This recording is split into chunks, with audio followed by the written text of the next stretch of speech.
मंदिराच्या समोर इथं निर्माल्याची जागा आहे। इथून एक VIP दर्शनाचं गेट आहे माझ्या मते, आणि याच्यामधून पण मंदिराचं आतलं दृश्य दिसतं आहे।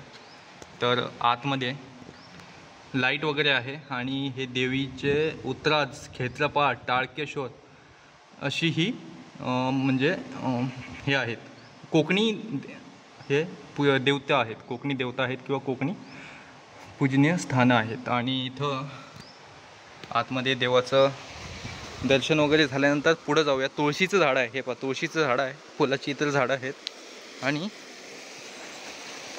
तुळशीचं हे आहे देवाला, केळीची झाड आहे, प्राजक्ताचं झाड आहे, अजून ते बेलाचं झाड आहे, आणि खूप सारी इतर पण झाडं आहेत। इथं पण काही फुलझाडं, फळझाडं वगैरे लावलेली आहेत, छानशी अशी फुलझाडं आहेत। तर आपण इथं चप्पल काढूया आणि मंदिराकडे जाऊया।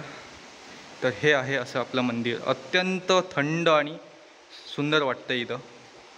इथं होमसुद्धा आहे, समोरचं हे वातावरण आपल्या